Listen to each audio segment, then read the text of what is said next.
You are watching Pass the Mic News. I'm your host, goggsysaan, and following Scotland's penalties victory against Israel in the Euros League C playoff semi-final to get through to play against Serbia in the final. Then, on Sunday, Scotland beat Slovakia 1-0 with a fantastic finish from Lyndon Dykes. We will be previewing Scotland against the Czech Republic and looking back on our past performance. What does the Nations League mean in the grand scheme of things? We have a fantastic guest coming on very soon to tell us all about it, and we are looking forward to what's coming up ahead.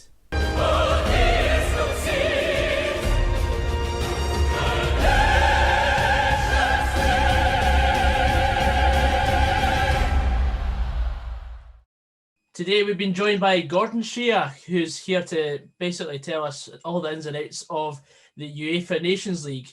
But first of all, Gordon, tell us a bit about yourself and your footballing background. Yeah, absolutely. So I'm from Edinburgh originally. Grew up, my mum and dad weren't really too into football, to be honest. So I never really inherited a club team to support. So for me, the first emotional connection I really made with football was France '98 World Cup. I was about 9 years old, and just having a team, having Scotland being there, it was a team that I could attach myself to emotionally. They were my team, they were our team, and so for me, through to now, the national team's always been the team that has done it for me. I've never had that same feeling with a club team. Hearts were kind of my local team growing up, but when Scotland lose, that hurts, and I know how that feels. Definitely. That's strange because I've not really come across many people that have just the direct connection to the national team. They've always had a club in front of the national team. Mm-hmm. But with you, it's completely different. I completely respect the that. complete opposite. Yep. Yeah. So how do you feel about how the international break's gone so far? Well, really couldn't have gone any better, to be honest. I mean, I'd be lying if I said I wasn't anxious going into that game against Israel on Thursday, especially considering we'd had the dress rehearsal in September that really did not go how we wanted it to go. You know, that was not a good result, drawing at home, and then just about getting the win over Czech Republic's C D team, whatever you want to call it. But I think coming into these two games, you couldn't really have asked for more. Got through the nervy one on Thursday, and I've said on social media that I think Sunday night against Slovakia was one of the most composed, calm, controlled Scotland performances I've maybe ever seen. Yeah, I completely agree, man. Defensively, we've been really sound the last couple of games. Yeah, no, you're right. Absolutely. I think perhaps maybe in the game against Slovakia was possibly the first time that we saw the players just show real confidence in this new system that we've taken up in the last few games. I thought three at the back worked very, very well. I thought Scott McTominay was excellent. I thought he was able to push up into midfield when he had to, create overloads and outnumber their midfielders. Yes, so many positives to take. The system really seems to be working. Players are confident in it. Now, on to the main talking point of today's video. There's often been quite a lot of confusion about the Nations League and how it all works. Now, I've got a vague idea. Like, I think it's basically glamorizing the possibility of friendlies, and it gives us that extra incentive to try and qualify for a tournament if we don't actually make it through the regular stages. But you've just put out an article today saying the ins and outs. So if you'd like to expand on that, then the floor is yours. Yeah, 100%. And so also maybe just something I should have brought up at the beginning is so I created a website last year called the tartanscarf.com. We're on Twitter at the Tartan Scarf, and basically just as a place that I could do some writing, create some content around the national team, because as we said, that's the team for me. So moving on to the Nations League, for me, this has actually been a really impressive thing that UEFA have brought in. I was discussing with a friend earlier today that if you consider what the Nations League came in to replace was international friendlies that were meaningless. They didn't count for many FIFA rankings points. They were boring, too many subs. They were just, they were awful to sit through. Dull, So very dull. to replace international friendlies with competitive games against teams ranked similarly to you, so good competitive action and opening back doors to playoffs, to tournaments. I mean, for me, it's been an absolute triumph of a tournament.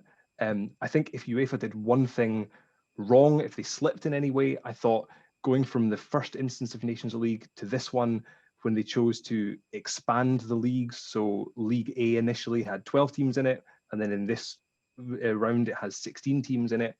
So that meant that we got promoted. Obviously, we won our group under Alex McLeish. We got promoted from League C to League B, but then because the leagues got bigger, some teams came with us. So that's how we had Israel in our group in League C, and then we get Israel in our group in League B. And I feel like that disconnect, that confused a lot of people. There's sort of that silly little fly that's trying to get out your bedroom, hitting the window over and over again. It goes out one window and comes in the next one. Yeah, you're like, it was a bit annoying, but and also of course they wanted to keep Germany in League A, didn't they? After they got relegated. Exactly. Yeah, which fine. I mean, these UEFA competitions, they do often find a way of benefiting the big teams, which is fine when you are one of those big teams. And what we'll come on to is if we can win our League B group, which we are now in pole position to do, and especially if we can beat the Czech Republic on Wednesday, we'd be 4 points clear at the top of our group with 2 games to play. If we can get promoted into League A, the benefits of that are going to be so far reaching for us, and they'll last actually for the next up to 4 years when it comes to future tournaments, which is really exciting and something I'm not sure people are so aware of. Well, absolutely, because I mean, you've got the chance to basically be potentially in pot 2. Absolutely, yeah. So obviously, the next thing on our agenda after this Nations League process finishes will be World Cup qualifying for World Cup 2022. The draw for that is going to be in December. They're going to base the seedings for that based on FIFA rankings at that time. Now, right now, we are kind of the low end of pot 3. Even if we were to win our 3 remaining games, it's unlikely that we could get into pot 2. So for World Cup 2022, we will be in pot 3. And you're looking at a group where the winners qualify automatically for the World Cup. Second place gets a playoff. But importantly, there will be 2 playoff places that will go to teams from this Nations League. Now, if you remember for Euro 2020, playoff places were given basically willy-nilly. Basically, everybody got a playoff. Yeah. It was crazy that if you were in League A, you're in League B, you're getting a playoff regardless. They've changed that a bit for the World Cup because there's only 2 places available. So only group winners will be eligible for a playoff. So if they need it, of course. Yeah. So right now, if you're looking at League A, right now your group leaders are Italy, Portugal, England, and Spain. You'd fully expect those 4 teams to finish first or second in their World Cup qualifying groups. They won't need this Nations League playoff. In League B, your group leaders right now, Austria, Scotland, Russia, and Wales. Now, again, you'd probably expect at least 2 or 3 of those teams to finish first or second in their World Cup qualifying group. So if we win our group and then we finish, say, 3rd in World Cup qualifying, and a couple of those teams qualify anyway or get a playoff anyway, we'd get a playoff for the World Cup through this Nations League.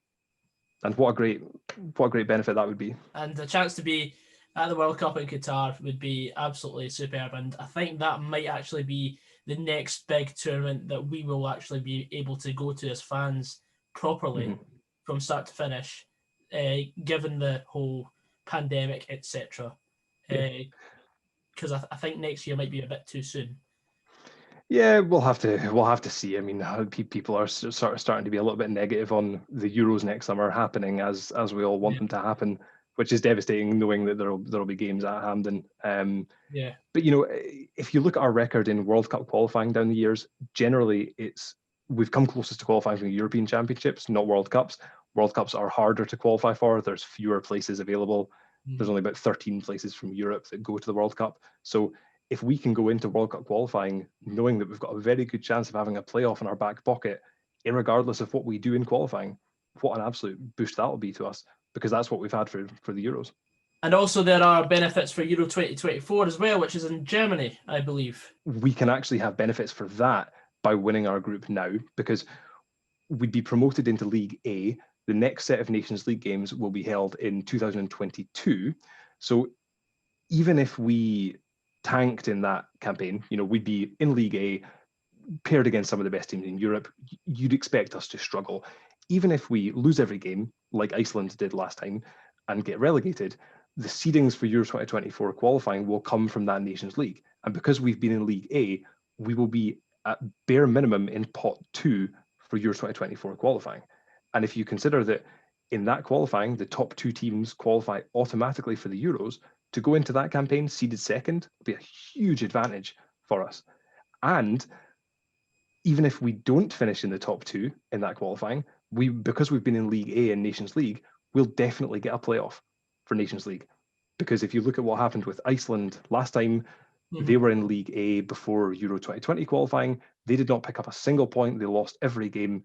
They still got their playoff against League C teams, and they're 1 game away from the Euros. So that could be us. So to summarize then, everything that we've said, if we can win our group in League B right now, get promoted to League A, that will give us an exceptionally good chance of getting a playoff for the next World Cup if we need it.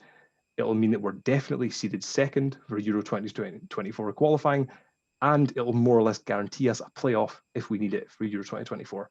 I mean, that's a lot to win. That's a lot on the line. A lot on the line, but I'm sure it'll all be worth it in the end. Now, which team would you start against the Czech Republic?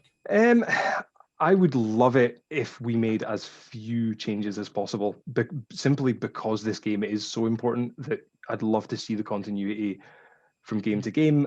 Although, of course, we've never had a triple header before. So 3 international games in a week has never happened. So I would fully expect there to be some changes. I think there will maybe be some pressure, maybe nudges and winks from Celtic and Rangers management teams saying, can we please...